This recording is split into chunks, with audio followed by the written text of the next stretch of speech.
Very good morning class 11th। I hope आप सब अच्छे होंगे, ठीक होंगे, मस्त होंगे। सो टॉपिक पे आ जाते हैं हम।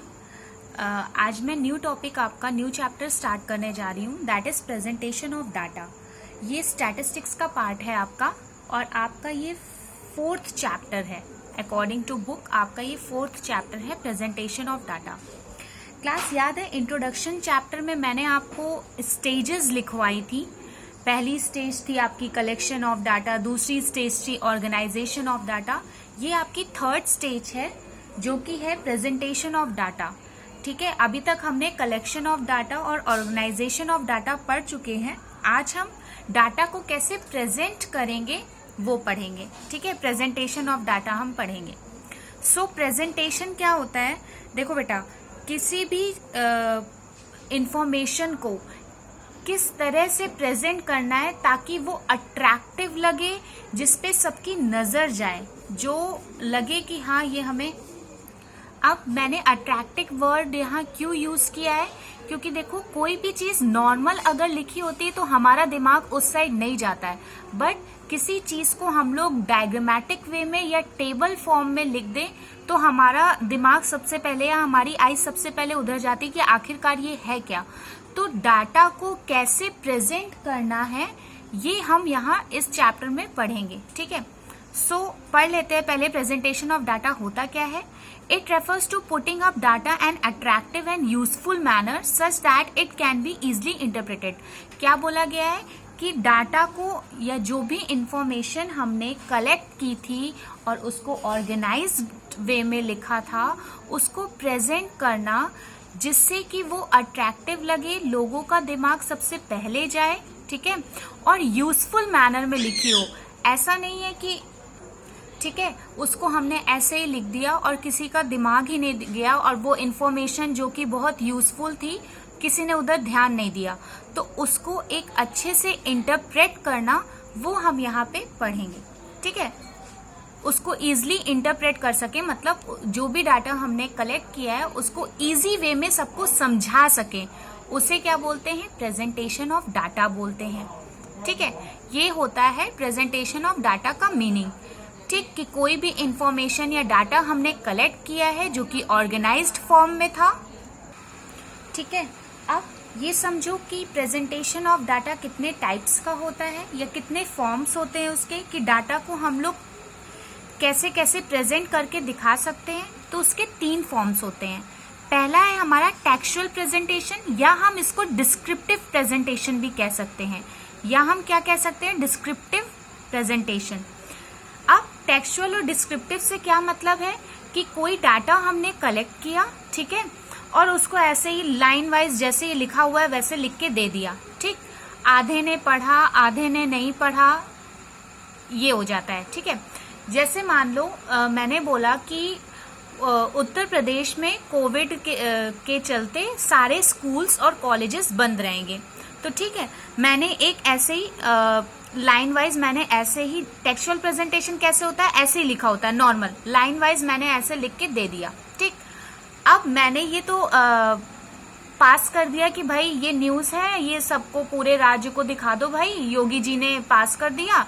बट आधों ने देखा, आधों ने नहीं देखा, किसी का दिमाग उधर गया नहीं, किसी की आंखें उधर गई नहीं, बस ऐसे लिखा हुआ था। तो कुछ स्कूल खुले रह गए और बाकी के स्कूल बंद हो गए।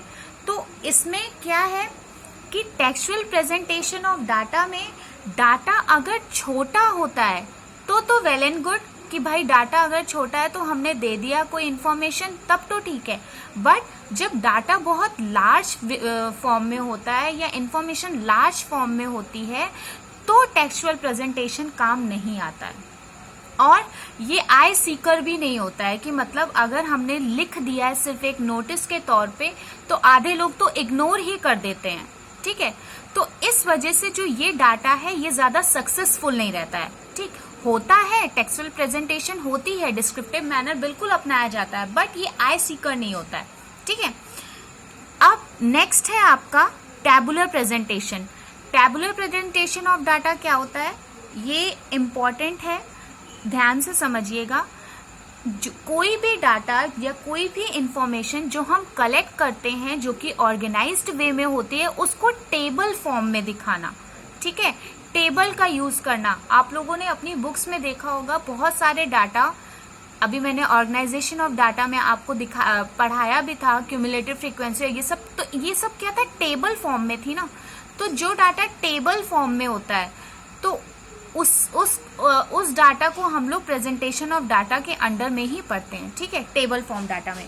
अब समझ लो टेबल कैसे फॉर्म होता है या क्या क्या टेबल की इंफॉर्मेशन होती है, समझ लेते हैं। ध्यान से समझो। मान लो ये टेबल है, ठीक है, ये मैंने एक टेबल बनाया है। अब देखो, टेबल में सबसे पहले हमें क्या गिवन होता है, टेबल नंबर। टेबल नंबर सबसे ज्यादा जरूरी होता है। आप लोगों ने अपनी बुक्स में भी देखा होगा कि हर एक टेबल का एक पर्टिकुलर नंबर होता है। तो हम टेबल को हमेशा पहले तो नंबर देते हैं। पहली हेडिंग आपकी ये आती है, ठीक है, कि टेबल को नंबर देना।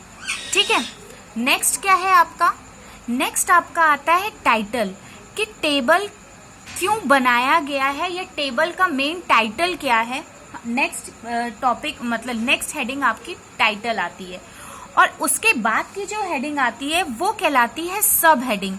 क्या कहलाती है, सब हेडिंग। इसमें हम सब हेडिंग लिखते हैं, मतलब टाइटल का कोई भी अंदर का पार्ट जो भी लिखना हो हमें, हम वो इसमें यूज करते हैं। ठीक है, तो सबसे पहले हम टेबल नंबर डालते हैं कि जो भी हमारा ये टेबल बना है इसका नंबर क्या है ये डालते हैं। उसके बाद टेबल का मेन टाइटल क्या है वो डालते हैं और उसकी सब हेडिंग डालते हैं। ठीक, ये तीन तो मेन होते ही होते हैं किसी भी टेबल में। ठीक है, नेक्स्ट होता है जो ये एरिया होता है बेटा, इसको हम लोग क्या बोलते हैं, कॉलम बोलते हैं। क्या बोलते हैं, कॉलम। कॉलम और रोज तो आपको पता ही होगा कि इसको कॉलम बोलते हैं और ये क्या होती है, हमारी रोज होती हैं। क्या होती है, रोज। ठीक है, इस पर्टिकुलर एरिया को हम लोग सेल बोलते हैं। क्या बोलते हैं, सेल। जो ये जितना भी पर्टिकुलर एरिया होता है इसे हम बोलते हैं सेल। क्या, सेल। ये होता है हमारा सेल। यहाँ पे जो हम लिखते हैं वो होती है हमारी स्टब हेडिंग। क्या होती है, स्टब हेडिंग। इसको हम लोग बोलते हैं स्टब हेडिंग। ठीक है, उसके बाद यहाँ पे ये जितनी भी चीजें होती जो हम एंट्रीज लिखते हैं यहाँ पे, इसको हम लोग क्या बोलते हैं, स्टब एंट्रीज। क्या बोलते हैं, स्टब एंट्रीज, या फिर इसको बोल सकते हैं सब टाइटल्स। क्या बोल सकते हैं, सब टाइटल्स, स्टब टाइटल्स। ठीक है, ये एक ही है, चाहे आप जो भी लिखो एक ही है, और मैंने लिख के दिखा दिया है। जितनी भी यहाँ पे चीजें आती हैं वो क्या कहलाती हैं, स्टब एंट्रीज या फिर स्टब टाइटल्स कहलाती हैं।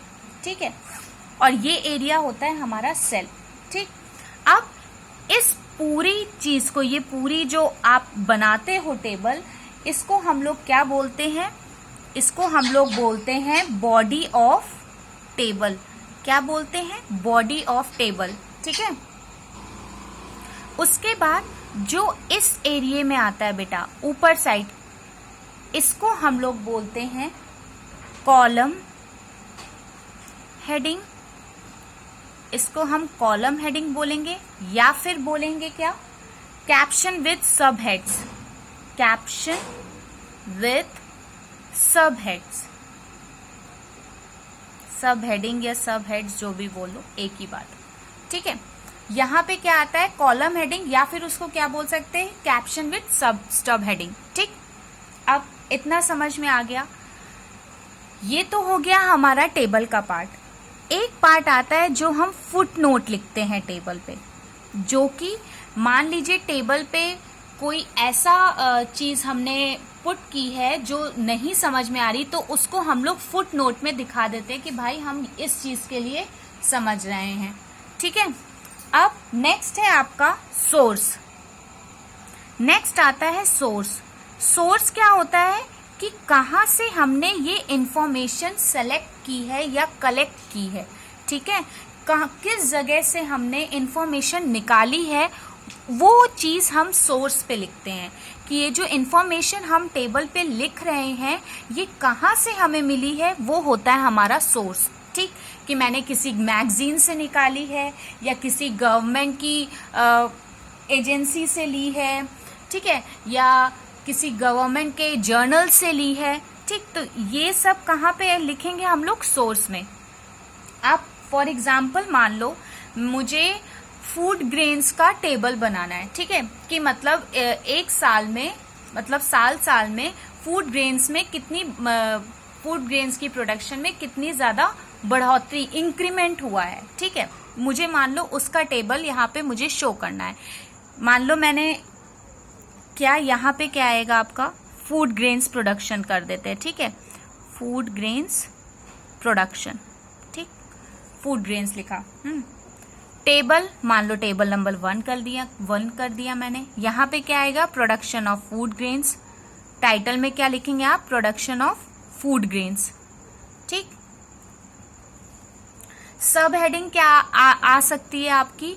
कि हम मान लीजिए इन टर्म्स ऑफ टन्स में ले रहे हैं। किस में ले रहे हैं? इन टर्म्स ऑफ टन्स में, कि कितने टन्स फूड ग्रेन्स आपके हर साल प्रोडक्ट हुए या प्रोड्यूस हुए हैं। ठीक, यहाँ पे मैंने ईयर्स ले लिए, मान लो 2001 ले लिया, 2002 ले लिया, 2003 ले लिया। ठीक है, ये हमारी क्या कहलाए जाते हैं? कॉलम हेडिंग कहलाई जाती है। ठीक, अब मैंने मान लो यहाँ पे रोज कॉलम्स बना दिए कि मुझे जो जो फूड ग्रेन्स की जरूरत है। जैसे मान लो मैंने राइस ले लिया, ठीक है, व्हीट ले लिया, ठीक, और पल्सेस ले ली, और एक मैंने हेडिंग डाल दी अदर, कि मतलब मेरे सारे फूड ग्रेन्स नहीं आ पा रहे तो मैंने अदर्स में लिख दिया। ठीक, अब ये जो अदर्स वाला पार्ट है ये फुटनोट में आएगा, क्योंकि ये कम समझ में आ रहा है। ठीक है, जिसको हम ज्यादा डिस्क्राइब नहीं कर सकते वो हम फुटनोट में लिख देते हैं कि जो अदर पार्ट है भाई वो इस चीज से रिलेटेड है, तो हम वो फुटनोट पे दिखाएंगे। ठीक, मान लो राइस की 2001 में राइस का जो प्रोडक्शन हुआ है वो 80,000 टन हुआ है। ठीक है, ये हम टन्स में बात कर रहे हैं, ये हम ऑलरेडी सब हेडिंग में बता चुके हैं। ठीक, सब हेडिंग में बता चुके हैं कि हम सारी चीजें किस में ले रहे हैं? टन्स में ले रहे हैं। ठीक है, व्हीट का मान लो 40,000 हुआ है, पल्सेस का मान लो 80,000 इसका भी हुआ है, और अदर्स का मान लो 20,000 हुआ है। ठीक है, ऐसे ही मैं 2002 में लिख दूंगी कि कितना कितना हुआ है, ऐसे ही मैं 2003 में लिख दूंगी। तो ये जो फॉर्मेट होता है हमारा, ये किसका होता है? ये टेबल फॉर्मेट होता है। ठीक है, हम अपनी इंफॉर्मेशन को जब ऐसे प्रेजेंट करते हैं, डाटा को ऐसे प्रेजेंट करते हैं, तो वो क्या कहलाता है? टेबुलर प्रेजेंटेशन, या फिर इसको हम लोग क्या कह सकते हैं? Table form. ठीक है, अब ये आपको टेक्सचुअल प्रेजेंटेशन समझ में आ गया कि टेक्स्ट जब नॉर्मली लिखा हो तो वो टेक्सचुअल प्रेजेंटेशन होती है, जिसको हम लोग डिस्क्रिप्टिव प्रेजेंटेशन भी कहते हैं। ठीक, टेबुलर प्रेजेंटेशन मैंने आपको बहुत अच्छे से बता दिया है। एक आपकी होती है डायग्रामेटिक प्रेजेंटेशन। इसको अभी ऐसे ही समझ लो कि जो हम डायग्राम के थ्रू दिखाते हैं, अगर आपने मैथ्स में 10th में पाई चार्ट वगैरह पढ़ा होगा, या बार डायग्राम या हिस्टोग्राम, ये सब अगर पढ़ा होगा, तो आप लोगों को थोड़ा मालूम होगा कि जब किसी भी इंफॉर्मेशन को या डाटा को हम लोग पाई चार्ट के थ्रू या बार डायग्राम के थ्रू या हिस्टोग्राम के थ्रू प्रेजेंट करते हैं, तो उसे हम लोग डायग्रामेटिक प्रेजेंटेशन कहते हैं। ये हम आगे पढ़ेंगे। सो क्लास, आज के लिए बस इतना ही। ये मैंने सिर्फ ओवरव्यू दिया है इस चैप्टर का कि कैसे क्या होता है। नेक्स्ट क्लास से हम इसका आगे का पोर्शन पढ़ेंगे। Thank you class.